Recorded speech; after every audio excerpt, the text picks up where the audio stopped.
Another fire has wiped out another shanty town in Abaco. More than 100 persons are now displaced and have registered for assistance with the Ministry of Social Services. Ministers of National Security, Social Services and Housing were all on the island this morning to assess the damage. Genea Noel-Ferguson was also there, and she tells us tonight that a mentally unstable man may have been responsible for the blaze.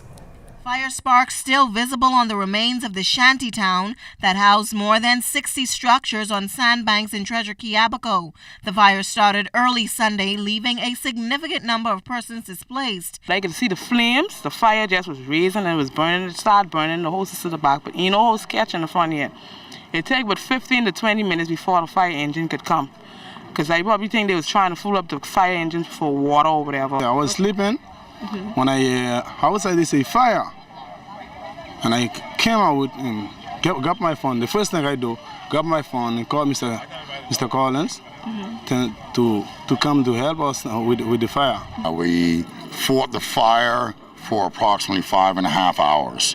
There were a few challenges as water accessibility, but I would thank all the volunteers for their service coming out in the middle of the night. Government officials on the ground first thing Monday morning to assess the damage and to render assistance. It was noted that the illegal structures were built on private land. Just over 100 adults. We have some 36 to 40 children of school age, and also there are 15 infants. We're here to provide emergency relief, but whatever is done in terms of reconstruction, it will certainly have to be done in accordance with the laws of the Commonwealth of the Bahamas. We must stop these types of occasions from happening.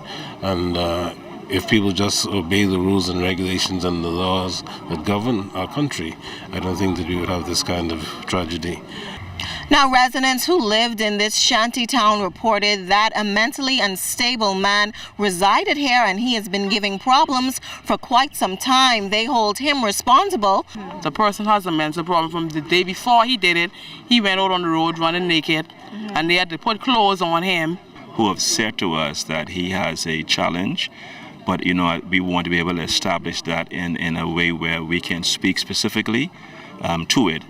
And then it'll help us as we move forward. We've had no major incidents with this individual, maybe minor items, nothing of significance of this matter. Meanwhile, area MP Renardo Curry says preventative measures must be examined. A couple of months ago, we had one in Marsh Harbour in the mud and pigeon peas. And so we really want to look at prevention as how do we stop this from happening again, because this affects so many people. Those that need assistance are encouraged to come forward. Government officials say they need not fear that an immigration roundup will take place. Genea Noel-Ferguson, ZNS Network News.